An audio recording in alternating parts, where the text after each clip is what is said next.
Krishna Krishna Krishna Hare Hare Hare Rama Rama Rama Hare Hare. Okay, let's get started.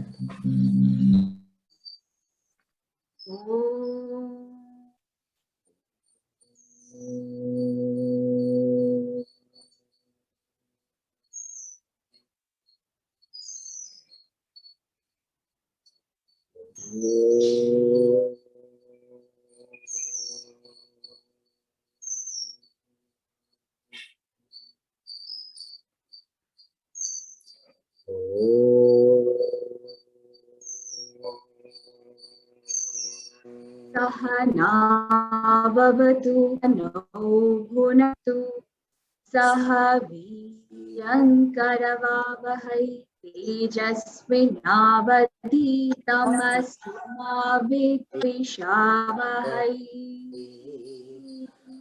ॐ शान्ति शान्ति शान्ति। श्री गीता ध्यानम्।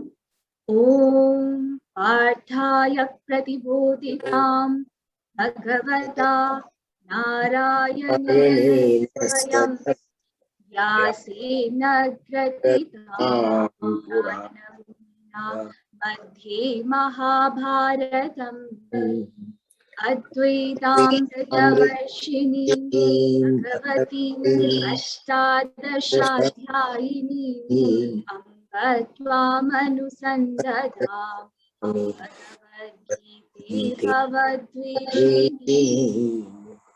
नमोस्तुते व्यासविशालबुद्धे वल्लारविन्दायतपत्रनेत्रा येन त्वया भारततैलपूर्णः प्रज्वालितो ज्ञानमयप्रदीपः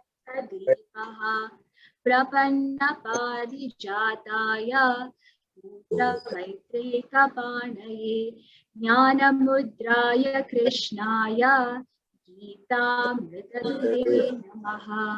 सर्वोपनिषदो गावो दूता गोपालनन्दनः पार्थो वत्सस्तुधीर्भोक्ता दुग्धं गीतामृतं महत् वसुदेवसुतं देवं कंसचाणूरमर्दनं देवकी परमानन्दं कृष्णं वन्दे जगद्गुरुं। भीष्मद्रोण तदा जयद्रथजला गान्धारनीलोत्पला शल्यग्राहवती कर्णेन वेलाकुला अश्वत्थामविकर्षणमूलमकरा दुर्योधनावर्तिनी तीर्णा खलु पाण्डवैः सनदति कैवर्तककेशवः पाराशर्यवचः सरोजममलं गीतार्थगन्धर्वं नानाख्यानककेसरं हरिकथा सम्बोधनाभूतितं लोके चक्षणशतकरैरहरः प्रीतीयमानं भारतपङ्कजं कल्मला प्रध्वंसि न श्रेयसे। मूकं करोति वाचालं पङ्गुं लङ्घयति गिरिं यत्कृपातमहं वन्दे परमानन्दमाधवम्। यं ब्रह्मा वरुणेन्द्ररुद्रमरुतः स्तुवन्ति दिव्यैस्तवैः देवी साङ्गपदक्रमोपनिषदेर् गायन्ति यं सामगाः। ध्यानावस्थिततद्गतेन मनसा पश्यन्ति यं योगिनो यस्यान्तं न विद्युरासुरगणा देवाय तस्मै नमः। देवाय तस्मै नमः। देवाय तस्मै नमः। Hari Om. Hari Om. Namaskaram. So we start today's session. So Bhagwan has left nothing untouched, really. from mountains to peaks to trees, from oceans to rivers, from suns to constellations to the moon, from horses to elephants, from Vedas to the self. Bhagavan says, I am everything. Everything is me. Well, now I'm going to talk about myself. I know I cannot be everything. I can't even be all that I want to be. I'd love to be. I'd love to be Satya Nadella, for example, or, Narendra Modi. Or I'd love to be Zakir Hussain or A.R. Rahman. But I cannot. Even being myself, forget about being someone else, even being myself, I cannot do everything that I want to do. I've been trying forever to learn to play, at least wanting to play an instrument, but I cannot do that. I cannot go on treks whenever I want to. I cannot take off on a 3-month road trip, as I wish. I can't become a student and learn the Bhagavad Gita thoroughly, end to end, maybe one day, but I don't know if it'll ever be 100% thoroughly like Arjuna learned. And so many more things, that I'd like to do, I'd like to want to be, but I cannot.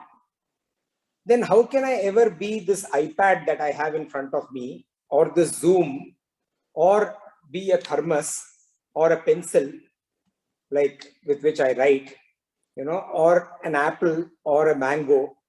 How can I be all of that? I cannot. Because these are all different realities. They are different tattva. Then how is it that Bhagavan is saying that he is everything?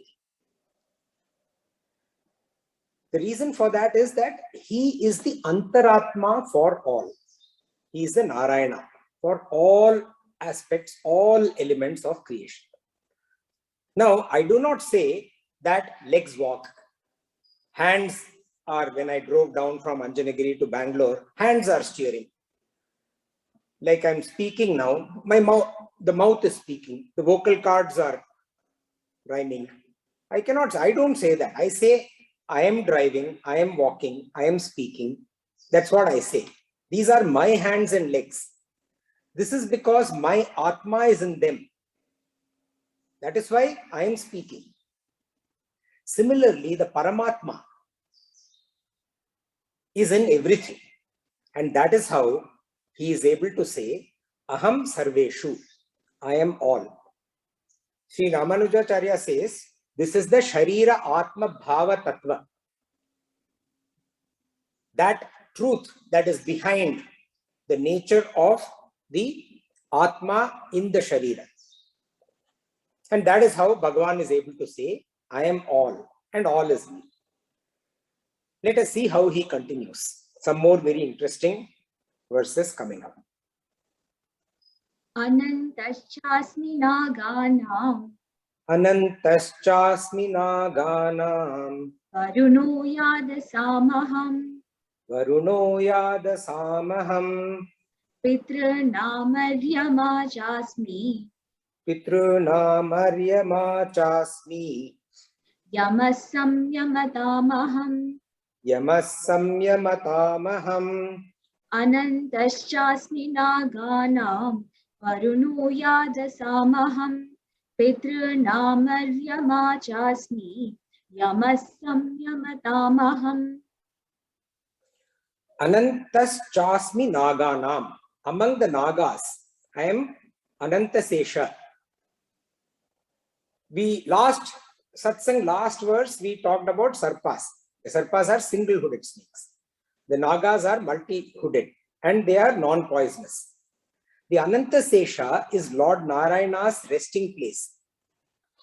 It is the source of power which sustains all planets and stars and all of the cosmos in their positions. In science, this power is known as the law of gravitation. In the Vedic scriptures, this is called Bhudharana Shakti or Sankarshana. The gravitational force is termed in this manner. The Anantasesha is said to have infinite or countless hoods or heads, and each one of them is holding up an element of the cosmos.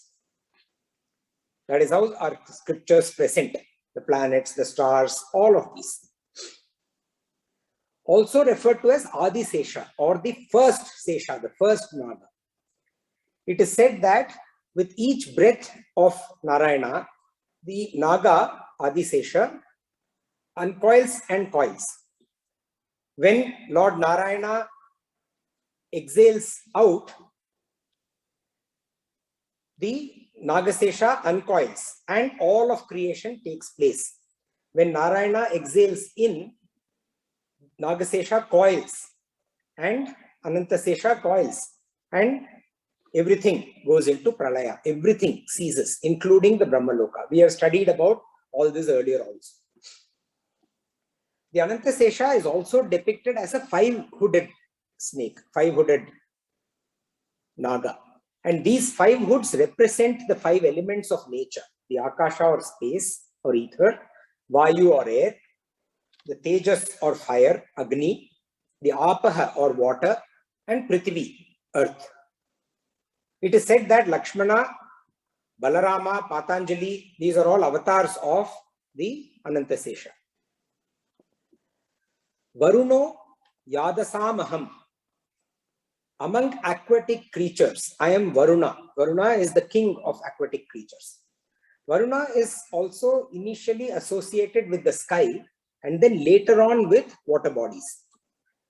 It is also associated with Satya or truth or justice, Ritha.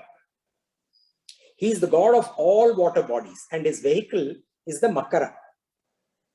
He is the Lokapala, the guardian. We talked about guardian deities, right, of four directions. He is the Lokapala or guardian deity of the western direction. And then Bhagavan says, Pitrinam Aryama Chasmi. Among the ancestors, I am Aryama. And Aryama is the king of ancestors. Why is he the king of ancestors? Pitrus are the departed ancestors. And the very first to enter or to depart, they enter the world of the mains, was Aryama. He was the first one. And hence he is their king. And all of the people that pay homage, anyone who pays homage, not just people, any being that pays homage to their departed ancestors, pray to Aryama as well. Yamaha Samyamata Maham. Among controllers, I am Lord Yama. Controllers meaning Dharma, Adharma, Phaladana. Those who control, those who pronounce judgment. Dharma, Adharma, Phaladana, iti samyamatam. Lord Yama gives the result of each and every being's prarabdha, the judgment. He does not deviate an iota in his deal of justice. Yama also is the practice of self-control in the science of yoga. Those who do not practice self-control have to face punishment in the form of pain. And Bhagavan continues in the next verse. Prahaladashchasmi daityanam. Prahaladashchasmi daityanam. Kalakalayatamaham. Kalakalayatamaham. Mriganam cha mrigendroham. Mriganam cha mrigendroham. Vainateyascha pakshinam. Vainateyascha pakshinam. Prahaladashchasmi daityanam. Kalakalayatamaham. Mriganam cha mrigendroham. Vainateyascha pakshinam. Prahaladashchasmi daityanam. Among the daityas, I am Prahlada. We saw earlier also that Aditi and Diti are the two wives of Kashyapa Rishi. The sons of Aditi are called Adityas and the sons of Ditis are called Daityas. All Adityas are devotees of Bhagavan and all Daityas are atheists. They don't believe in Bhagavan. They are also sworn enemies of each other, the Adityas and the Daityas. Prahlada is the son of Hiranyakashipu, who is the king of the Daityas. Another term for Daityas is also Asuras. Prahlada was bestowed the teaching of Hari by sage Muni Narada when he was in his mother's womb. Actually, modern science is now proving that prenatal teaching, prenatal learning actually happens, that the child in the womb learns a number of things. In our scriptures, this has been talked about as long as, when Prahlada was in the womb of his mother. He learned about Hari, and he was born Bhakta. Even though he was a Daitya, he was a born Bhakta of Bhagwan. And he is even till date a role model for all Bhaktas. Prahlada also means one who pleases everybody. Prakarshena ahlada iti Prahlada. And Prahlada indeed pleased everyone, including Bhagwan, but for one person, that is his father. So the story goes that Hiranyakashipu, he obtained a boon from Lord Brahma, which made him the Lord of all three worlds, the king of all three worlds. And by that, he drove out all the Devatas, including Indra, from heaven. And the Devatas had to roam around the world in the disguise of human beings. All of them were driven out. And obviously, they were praying to Bhagwan Vishnu for redemption, because Hiranyakashipu was completely ruling them. And Hiranyakashipu had decreed to the entire, all three worlds, entire cosmos, that everyone will only worship him and not anyone else. And then it so happened, like I said, his own son, he was a Bhakt of Lord Vishnu from the time he was in the womb of his mother. So the Prahlada Bhakti is very, very well known. And then when Prahlada came back home from school, in those days they used to go to Gurukul, right? So when he came back home from school, the father asked, what all have you learned? And he said, I have learned to worship Hari. I have learned to worship Bhagwan. And Hiranyakashipu was very, very annoyed. And how many ever times he asked and tried to convince Prahlada, there were numerous debates. Prahlada was deeply devoted. And deeply devoted meaning not just in Vartalap, not just in conversations. Hiranyakashipu, it came to a point where Hiranyakashipu tried to eliminate Prahlad, because his own son, the three worlds were following his command of worshipping him, Hiranyakashipu. But the one who was not listening to him was his own son. So he tried to get him eliminated in various ways. Poison, snakes, elephants running over him, throwing him down from the tower of the palace, throwing him down from mountains. But all through this process, Prahlada was deeply devoted to Bhagwan. And all he remembered through the entire experience of being tried to be killed was Hari. And by virtue of that remembrance of Hari through entire process, he was protected. He was safe. Nothing happened to him. And once Hiranyakashipu finally, exasperated, asked him, who gives you all these powers? He said, I don't have any power. Then what do you mean? You are not dying how much ever I have tried to kill you. I can kill anybody. But you are not dying. So you have these powers. Prahlad says, no, these are Hari's powers. Bhagwan's powers. These are not mine. He is the supreme. He is even supreme to you. So then Hiranyakashipu says, what do you mean he is supreme? He is not bigger than me. I rule all three worlds. Prahlada says, no, he rules. You are not aware. You are ignorant. He is everywhere and he rules. So then Hiranyakashipu says, is he in various people? Is he in various objects? And for everything, Prahlada says, yes. And then finally, Hiranyakashipu points to a pillar and says, is he in this? And Prahlada says, yes. Hiranyakashipu breaks the pillar and Lord Narsimha appears. So it is said that Prahlada, Prakarshena Ahlada iti Prahlada, pleased everybody. Bhagwan, to please his bhakta, to please that one who pleased everyone, he appeared just to please his own bhakta. That was the only purpose. By the by, as a byproduct, he annihilated Hiranyakashipu. His main aim was to please his bhakta. And he himself appeared as Bhagwan Narsimha to make true the words of his Bhakt Prahlad. And not only that, the tyranny of Hiranyakashipu had gone to such an extent that Bhagwan, to eliminate him, became extremely angry. And the threshold of anger crossed up to a point where it was not going back. He was not calming down even after eliminating Hiranyakashipu. And everyone was fearful that this kind of anger from Bhagwan will destroy all of creation prematurely, because you know we have read about the cycle of creation. We have read about Brahma's life. We have read about Kala, all of that, right? That had not yet arrived. But the way Bhagwan was at that time, everything was in danger of getting eliminated. And Prahlada had to go, and Bhagwan was not listening to anyone, not to any of the gods, not even to Shiva and to Brahma.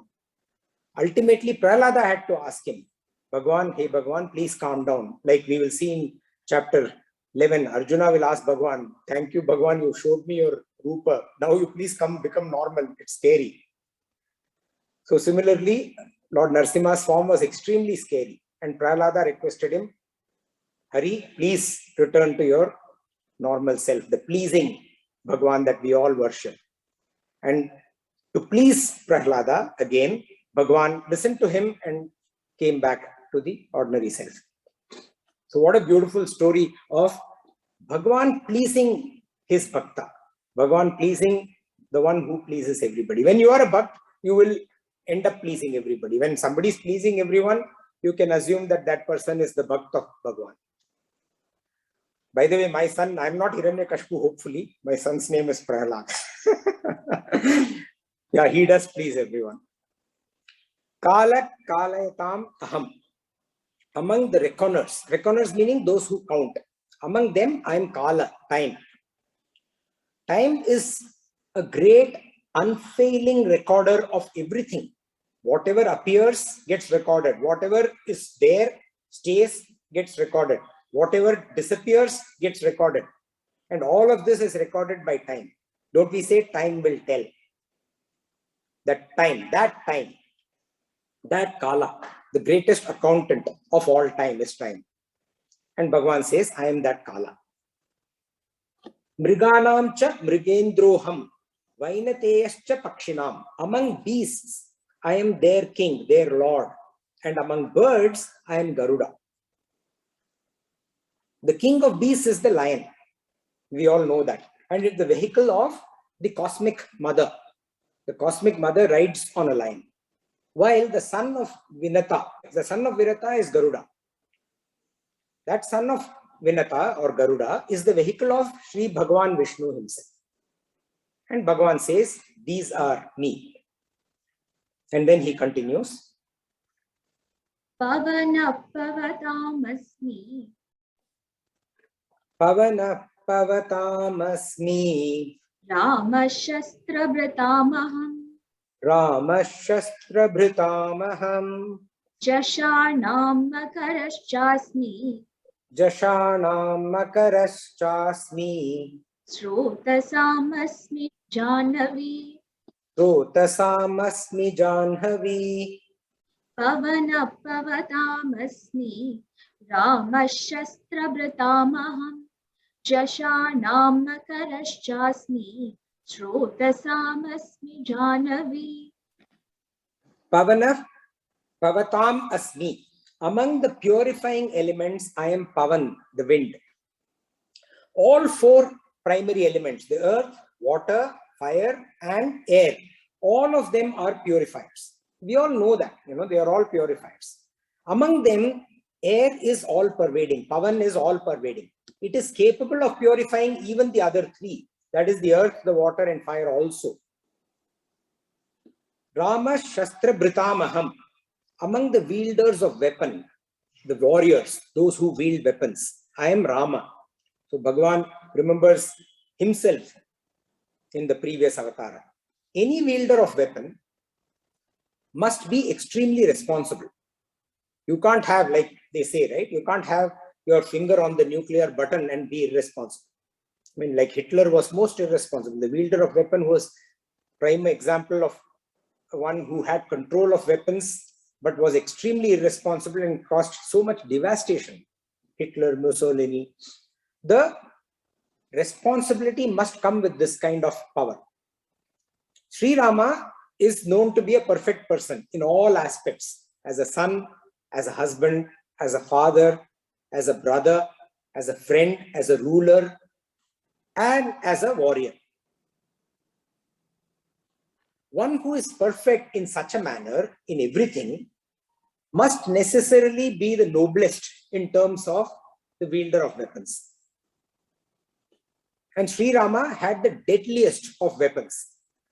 But whenever he used any of his weapons, the result of that usage was good for all aspects of creation.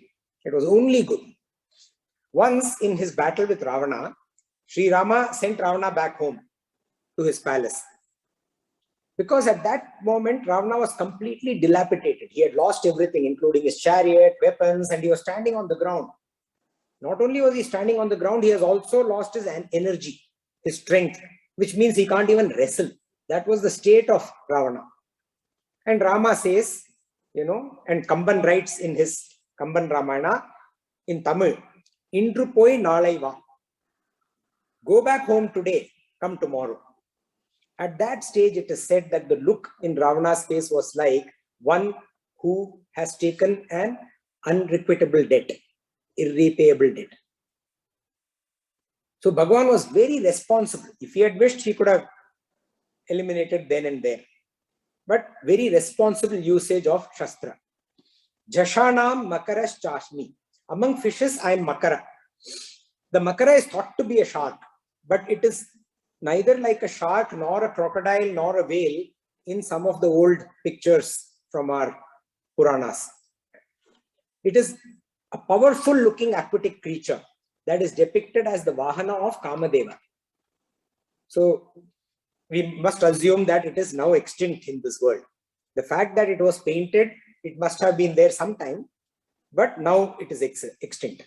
Possibly one of those aquatic dinosaurs was Makara. Srotasam Asmi Jahnavi. Among rivers, I am the Ganga. So it is said that Vishnu as Vamana, when he took that giant leap, the first step with his left leg, the right toe of Vishnu pierced the edge of the universe.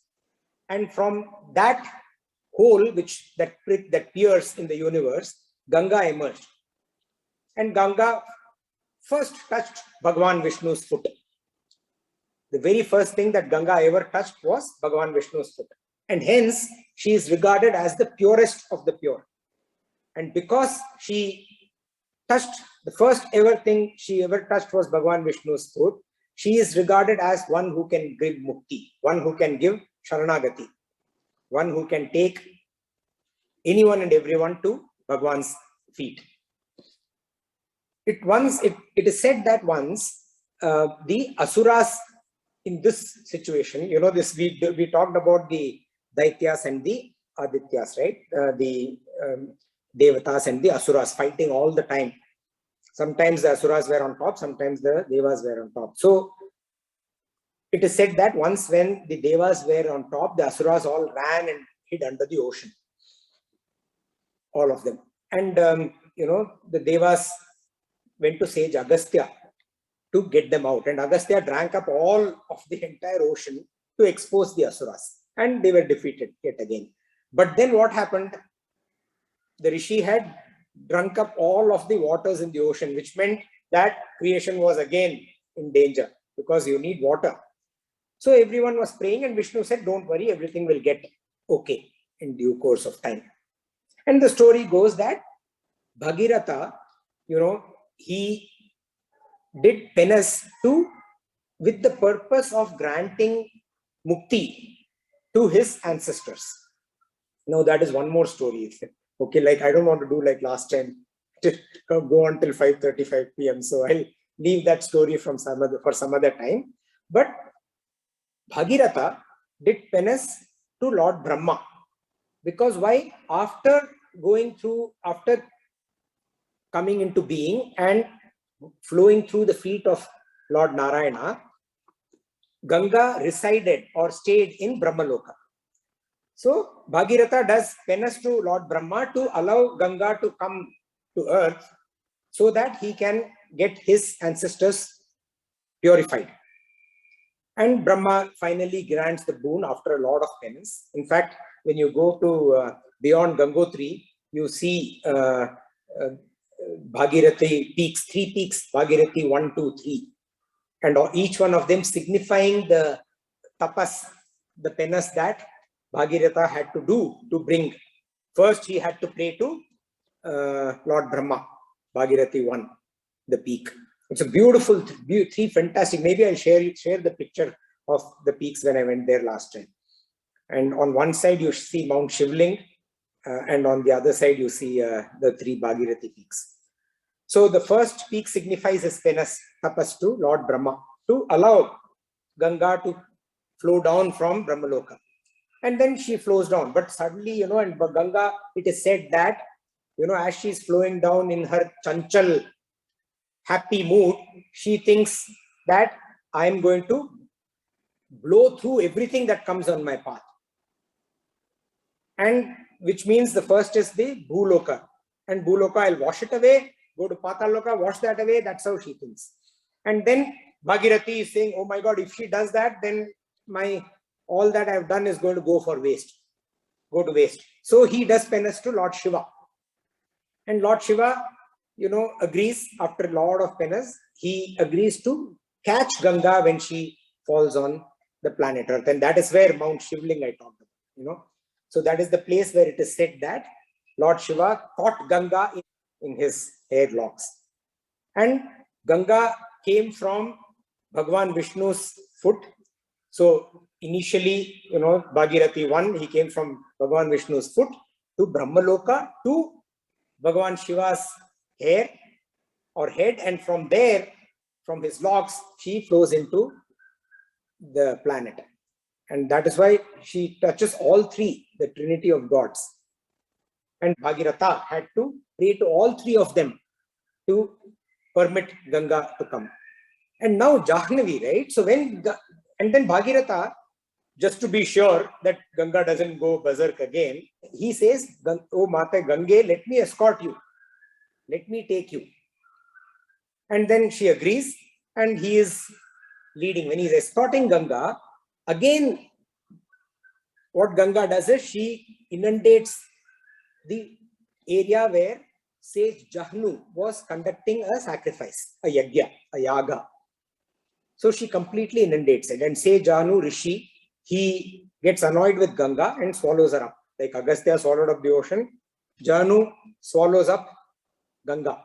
And then now Bhagiratha has to do one more penance to Jahnu, saying, Bhagavan, please release her, because there is a major purpose for welfare of all humans that I am taking her. So please do. After a lot of penance, it is said that Sage Jahnu releases Ganga through his ear. And that is why she is also known as the daughter of Sage Jahnu. That is how the story goes. And that's how this name, Jahnavi. And Bhagavan uses this term, Jahnavi. The Ganga who has flown through Brahma's abode, Shiva, and then on the planet, that Jahnavi he uses. Ganga, as we all know, is most sacred and the most pure. Me and Amrita were trying to search, which is another river in the world where if you bottle the water of that river, it will just remain pure, and you can, even if you drink it after 10 years, 15 years, 30 years, 50 years, it will be as pure as it was. It does not petrify. It does not get spoiled. It does not decay. The water of Mother Ganges. Even though the current state of the river is so dirty, if you take the water from a flowing place where she is flowing, store it, you will find she is fresh after years together. In the Bhaja Govindam, there's a beautiful verse in the Bhaja Govindam, which, also talks about Ganga along with a couple of other aspects. Let's just go through. Amrita is going to sing that verse in Bhaja Govindam. I'll join her. Bhagavad Gita Kinchita Dhita Ganga Jalalava Kanika Pita Bhagavad Gita किञ्चितदीता Ganga जललव Kanika पीता सकृदपि येन मुरारी सकृदपि येन मुरारी समच सकृदपि येन मुरारी समच क्रियते तस्य Yemen न चर्चा क्रियते तस्य Yemen न चर्चा भज गोविन्दं भज गोविन्दं भज गोविन्दं भज गोविन्दं गोविन्दं भज मूढमते. Thank you. Thanks, Amrita. Beautiful verse. So it says, one who has studied the Bhagavad Gita, even a little. So all of us are included. Thank you. One who has sipped at least a drop of water of Mother Ganges, the Ganges water. One who has worshipped Lord Murari even once. They do not have any debate with Lord Yama. We just talked about Lord Yama, and we will again, Bhagavan again comes to Yama in a little later. So when you are saying that you do not get into a debate with Lord Yama, what does this mean? This implies that they are not scared of death. Why would you get into a debate with Lord Yama? You know, you would only get into a debate, either you would run away from Lord Yama, but it is said that Lord Yama, wherever you run, he is there. You know, there's this joke about, you order an Ola cab, and then you cancel it because it says, I think Yamendra or somebody who is the driver, he's reaching at so-and-so time and will drop you at your destination. So the one who booked the cab immediately, who wants Yama as your driver? So, so you don't get into a debate with you, try to run away from Lord. The only time you get into a debate with Lord Yama is when you're cornered and when you don't want to go with him, right? So such people who study the Bhagavad Gita even a little, who even get a sip of water of Mother Ganga, who worship Lord Murari even once, they do not get into these debates. Why?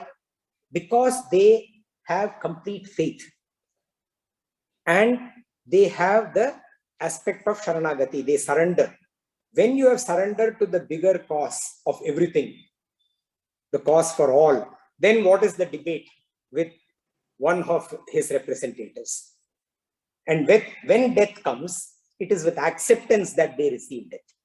Happily with acceptance that they fully understanding what? Remember what we are studying, right?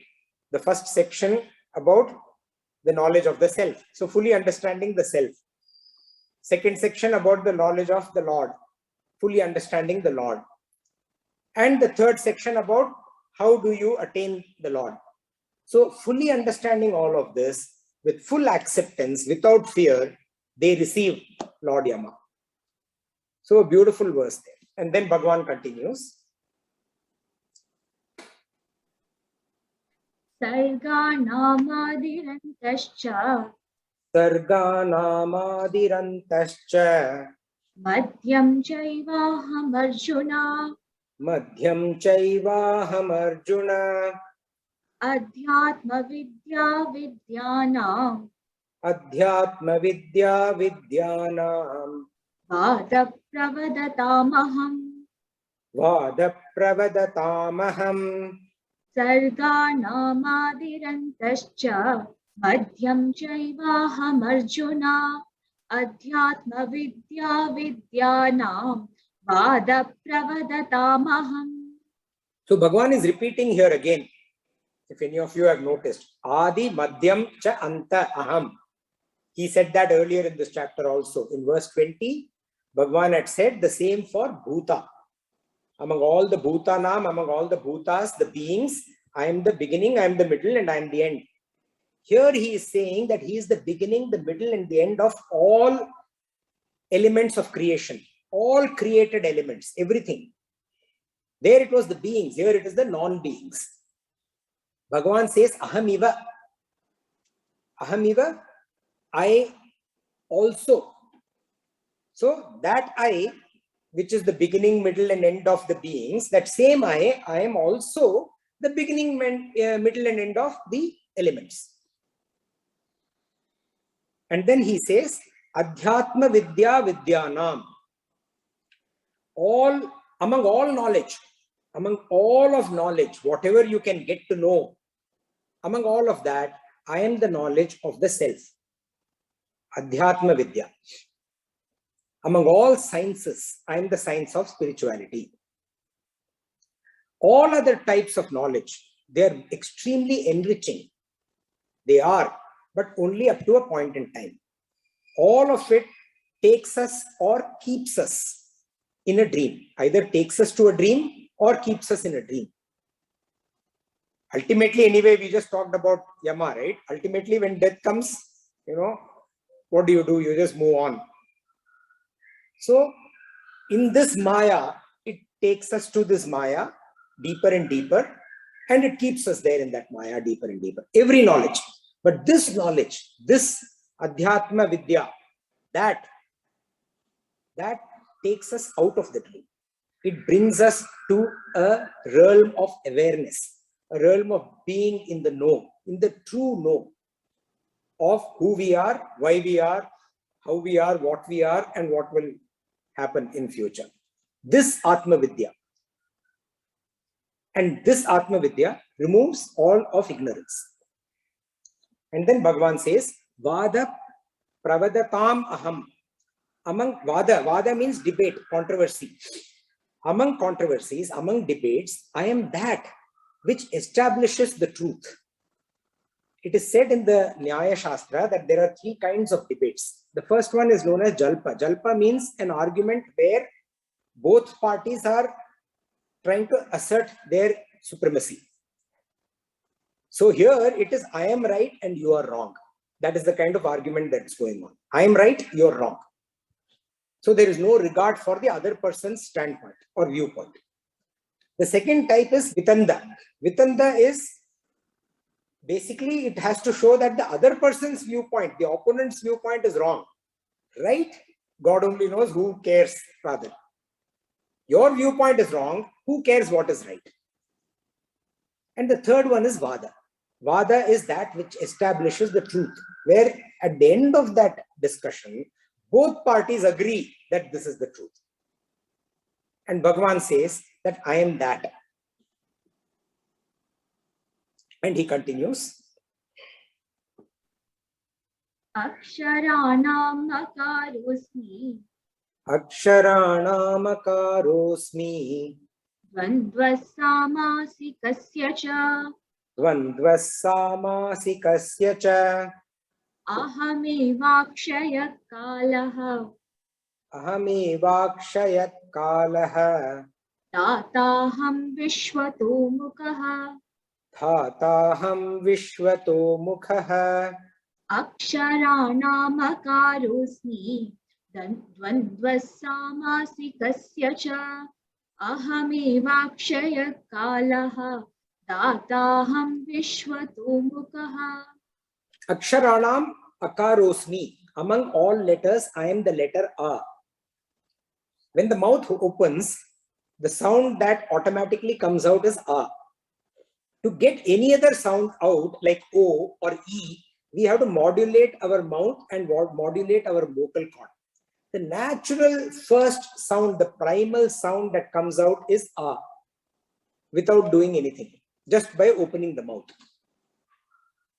Earlier, Bhagavan had said that among the homogeneous sum total of all sounds, we also saw a scientific evaluation of that, right? In the cosmos is Om. And Bhagavan had said that among all words, he is Om. Now he is saying that that very first phrase of that Om, A, U, we saw that also. That first word, that primary letter of that monosyllable also, which is A, that is me. That A is me. Dvandvaha samasikasya cha. Dvandvaha means dual. Samasa is compound. Among the compounds, I am the dual. I am the Dvandvaha. Samasa is compound, like I said. Compound coordinates pair. When two or more aspects come together, it is samasa. Such as water, H2O. Two compounds come together. Salt, NaCl. Football, foot and ball. Sunflower, sun and flower. Moonlight, moon and light. But Sanskrit is also a beautiful language. I need to research this a little bit more on other languages like Hindi and Tamil and maybe English also and some other languages. If some of you know, it will be great if you share. But Sanskrit, as I have read, is a beautiful language. In this language, in some compounds, the primary gets more importance. In some compounds, the secondary gets more importance. For example, Yatha Shakti. Yatha Shakti, Yatha Shakti. As per one's strength. The meaning of Yatha Shakti is as per one's strength. Here, Yatha gets prominence because it is the strength pertaining to that individual, that Yatha. So, Yatha is more prominent in this. Raja Purusha, the representative of the king. Here, the king is not the one we are, the representative. Suppose a Raja Purusha is coming here. The Purusha is the one who is here. So, Purusha, the secondary component of the compound, that gets more importance. That is more primary. The king's representative, the representative is the one you are dealing with, not the king. The king is somewhere else. The king is not referred to here. So Purusha is more prominent. In the Dvandva Samasa, both components get equal prominence. And Bhagavan says, I am one where everything is equal. For example, Rama Lakshmana. Rama Lakshmana of Rama and Lakshmana. Hanuman is a friend of Rama and Lakshmana. Devotee of Rama and Lakshmana. Right? Rama Lakshmana. Equal for all. Rama Krishna. Both are equal. Both the components are equal. So for example, one of the things I think came up in one of our satsang is, should we say Hare Rama, Hare Krishna, or should we say Hare Krishna, Hare Rama? Bhagavan says you say whichever you want. Both are equal. Both are the same. His preference is where all of it is the same. Aham evakshaya kalaha. Among time, I am Akshaya, the everlasting. Earlier, Bhagavan had mentioned Kala as that which is Kshaya, which perishes, the Kshaya Kala. A moment, an hour, a day, a month, a year. All of this have a beginning and an end. But time itself is endless. And that is what God is saying He is now. Earlier he had spoken about the Kshaya Kala. Here he is talking about Akshaya Kala. The endless, non-decaying, changeless time in which all changes happen. It is the Kala Kala. It is the Mahakala. The time of time. And this Kala is also known as Parameshwara. Dhatanam Vishwato Mukha. Among the dispensers, Dhata, I am the all-faced. All-faced meaning where Bhagavan is looking at all directions. Data is Karmaphala Data, the giver of fruits.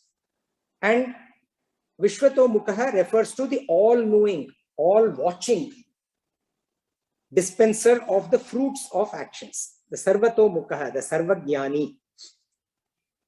And Bhagavan now continues. Mrityu sarvaharashchaham. Mrityu sarvaharashchaham. Udbhavascha bhavishyatam.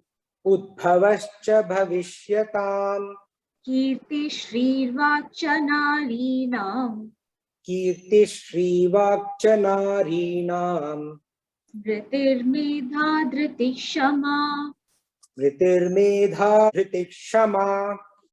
Mrityu sarvaharashchaham. Udbhavascha bhavishyatam. Kirti shrirvacha narinam. Vritirmedha dritishama. Mrityu sarvaharashchaham. And cha is and I am that all-devouring death.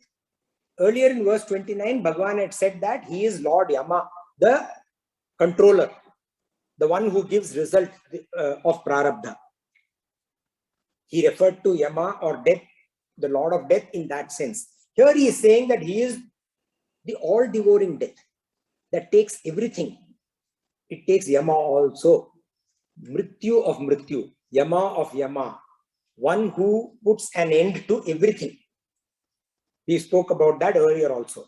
And today also we said when Bhagavan inhales, everything including Brahmaloka ceases. That I am. Udbhavascha bhavishyatam. Prosperity, I am the prosperity of that which is meant to be prosperous. Bhavishyatam is that which is destined to grow. Udbhava is that which is the very factor of growth. That is the cause, the very source of growth. So whatever is destined to grow, I am the source and I am that. So, and another interesting thing for me is how Bhagwan, he spoke about pralaya, he spoke about complete all-devouring death, and then he talks about growth in the same breath, in the same verse, in the same line. So that's also a very interesting facet of Bhagwan. He includes everything, embraces everything. And then he says, Cha Nari Nam, and of the feminine. I am. Remember, we spoke about this earlier also. A lot of texts about Bhagavad Gita, when you read, they misinterpret. They make it female, male, woman. See, when you get biased and when you want to put somebody above the other, for example, the white above the black, the male above the female, all those kind of distinguishing things, they are actually schemed through. Bhagavan doesn't do it. He's talking about feminine. Any person, male, female, doesn't matter. Cha Nari Nam, and of the feminine. And he lists 7 beautiful, lovely qualities. Number 1, Kirti. So of the feminine nature, of the feminine qualities, I am one Kirti. Kirti means glory. Kirti means fame. Shri, luster, prosperity. Vak, speech that is perfect and effective. Good speech, nice to hear, nice, easy to understand, and effective to implement. That kind of Vak.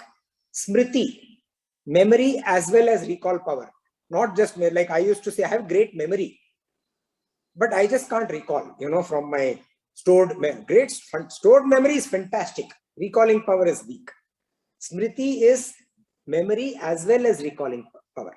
The Smarana Shakti, that is Smriti. Medha, intelligence, holding power. Smriti is recalling power. Medha is holding power, storing power. The intelligence. Dhriti, firmness, the ability to bear or forbearance, steadfastness. Kshama, forgiveness. All these qualities are termed as feminine because they are naturally graceful. You just go through them, once again. Kirti, Shri, Vak, Smriti, Medha, Dhriti, Kshama. They are all naturally graceful qualities. That is why they are termed feminine. And whoever the person may be who expresses these qualities, you will find that a clear vision of life's glory, the glorious aspects of life, the happy aspects of life can be perceived from or through her or him. And Bhagavan continues in verse 35. Brihat samatata samnam. Brihat samatata samnam. Gayatri chandasamaham. Gayatri chandasamaham. Masanam margashirshoham. Masanam margashirshoham. Ritunam kusumakaraha. Ritunam kusumakaraha. Brihat samatata samnam. Gayatri chandasamaham. Masanam margashirshoham. Ritunam kusumakaraha. Brihat Sama Tatha Samnam. Among the Sama hymns, I am Brihat Sama. Earlier, Bhagavan had said in verse 22, Vedanam Sama Vedosmi. Among the Vedas, I am Sama Veda. Here he is saying, among the Samas, I am Brihat Sama. Both Shiva and Narayana are said to be very fond of the Sama hymns. Actually, Ravana is said to have recited Sama hymns to please Shiva by singing those Sama hymns.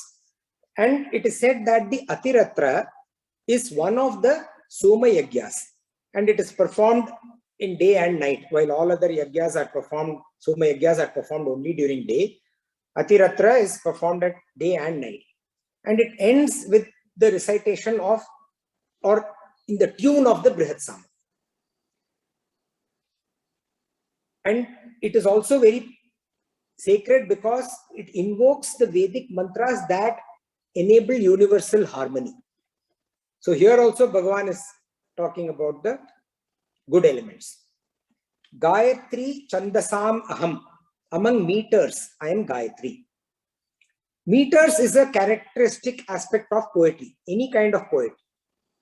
So what Bhagavad Gita is also poetry. So meters is there, any language, poetry, meters is a characteristic aspect. And Bhagavan says, among meters, I am Gayatri. The Vedas, they contain various types of meters. The Gayatri has 8 aksharas in each pada. So when you recite the Gayatri, Tat, Sa, Vi, Tur, Va, Re, Ni, Yam. Bhar, Go, De, Va, Sya, Di, Ma, Hi. Dhi, Yo, Yo, Na, Pra, Cho, Da, Ya. So 8 aspects. And obviously Gayatri is for the Devi Gayatri and all aspects of the Devi Gayatri. Masanam Marga Shirshoham. Among the months, I am Marga Shirsha. The time just before the sunrise is called Brahma Muhurtam. And 1 year of the human calendar cycle is 1 day of the Devatas calendar cycle. And the time of Brahma Muhurtam of the Devatas is the month of Margashrisha for us, which falls in middle of December to middle of January, December and January. That is the Brahma Muhurtam for the Devatas. And Bhagavan says that among the months, I am Margashrisha. Ritunam Kusumakaraha. Among seasons, I am the flowery season. Kusumakaraha, flowery season. We all know, we all anticipate, look forward to the spring. Spring is the season when flowers bloom, when plants get rejuvenated, when people, beings, all are up and about, with life as fresh, activities resume, and so on and so forth, right? Now, there is very less of winter.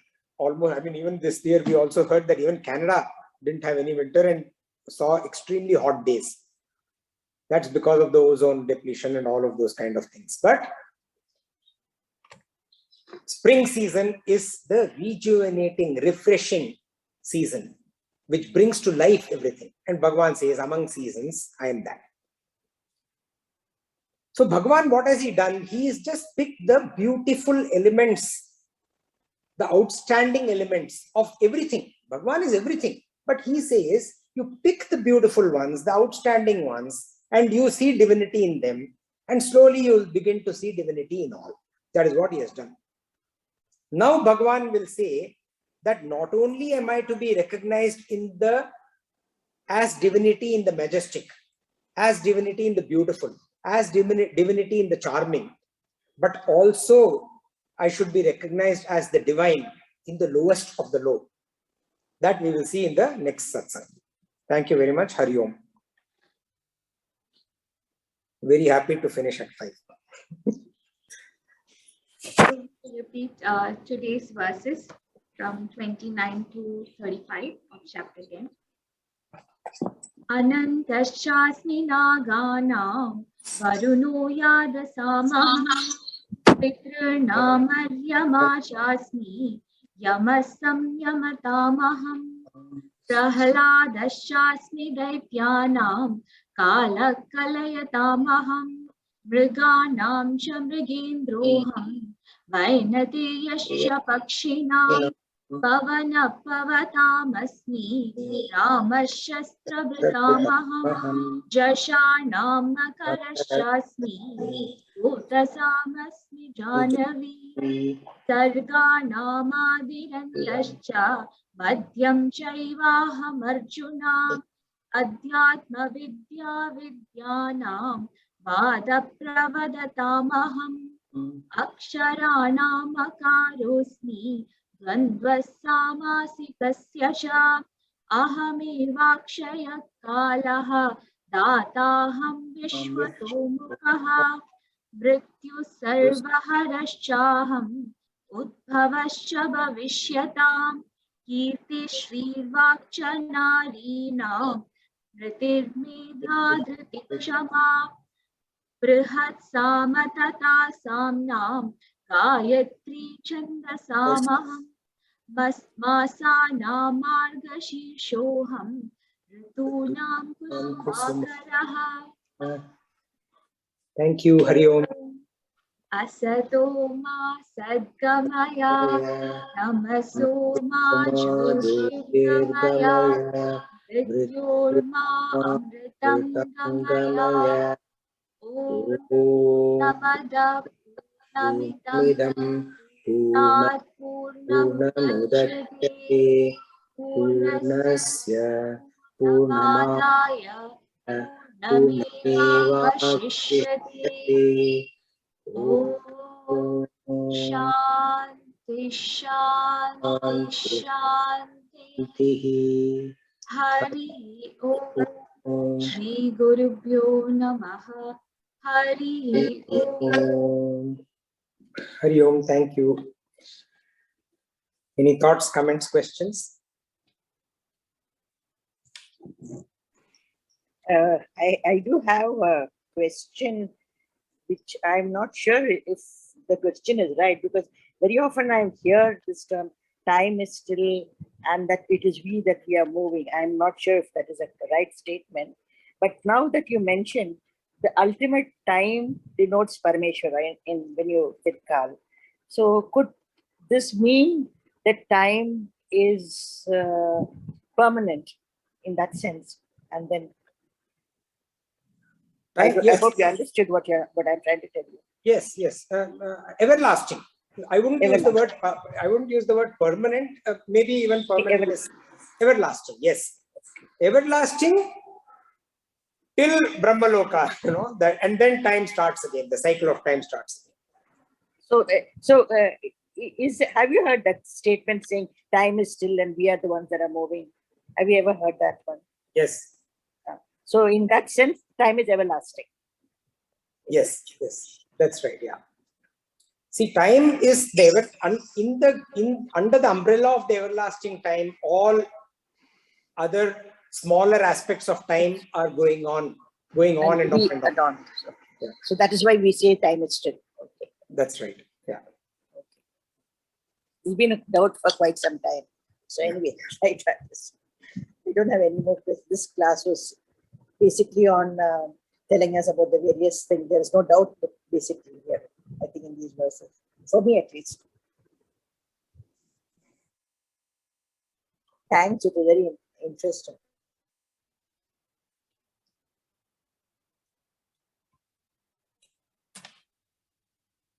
Actually, in the end, I have one administrative information to share, but I'll wait for other questions and comments and then I'll do that.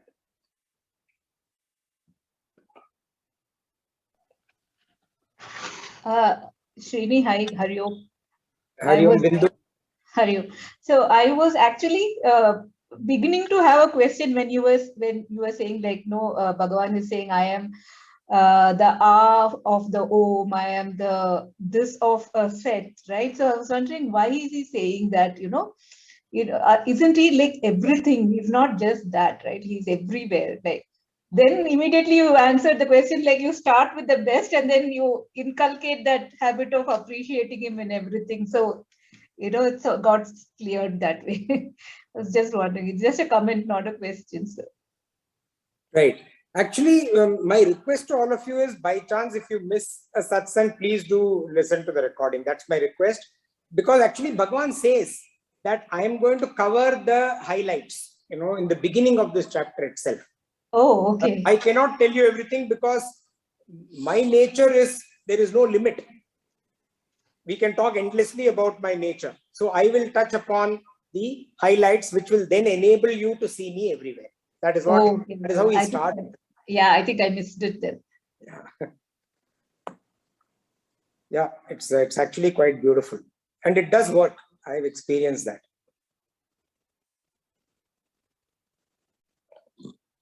So maybe if someone has, you can go after me. I want to share one thing, which is, more administrative in nature.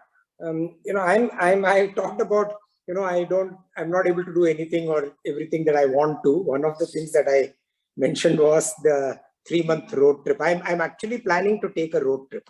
I'm planning to drive from Bangalore to Delhi, Srinagar, Leh, Ladakh, hopefully Siachen Glacier and, the base camp, obviously, and a few other places in the Himalayas, and spend maybe, if possible, do a Vipassana and so on. So what I plan to do is this. We did, if you remember, we did revision. After completing 6 chapters, we did revision. And that everyone found very useful. So I'm going to do another cycle of revision, but I'm going to do it in a different way. I'm going to do it with more involvement from you than normally is, which is that I'm going to, every week, I will send a kind of a questionnaire, which will then make you go back and read the notes or listen to the satsang and then answer that questionnaire. I'm going to do that. Okay, which will help you go deeper,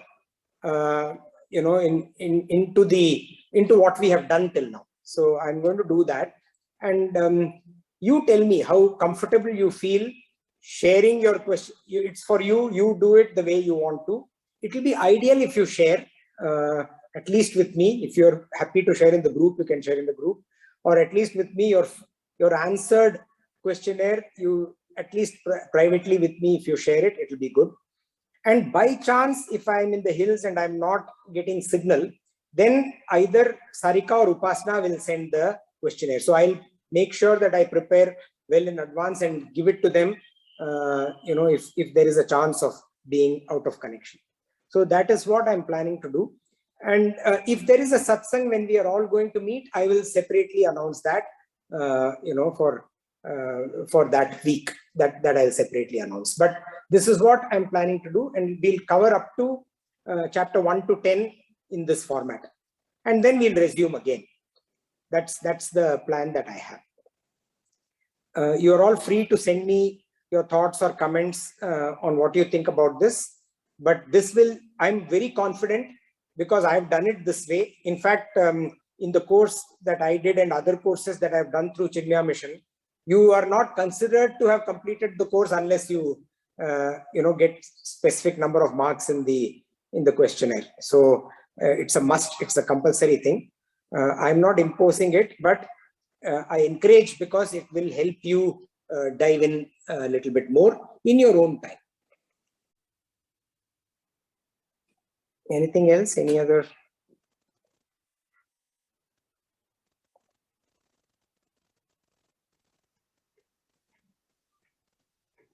Sir, this is as vast a subject as that great scientist Newton had said.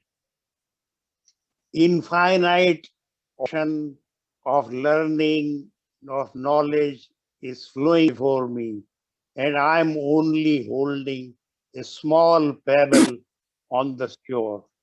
It just reminds me when I heard your discourse and when I read these slokas, we are just holding a tiny pebble before the vast ocean of cosmos.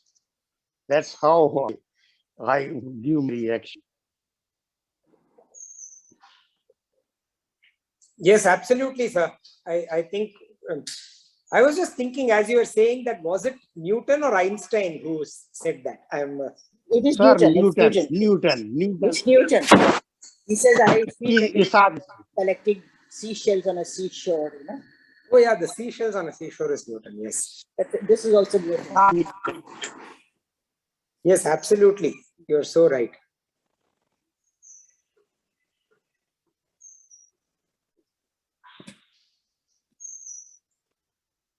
you have our best wish in this spiritual mission which you are going. You have our best wishes. Thank you very much, sir. Okay, if no other thoughts or comments, then thank you, Hari Om. We will meet next Saturday. Next Saturday, we will complete chapter 10.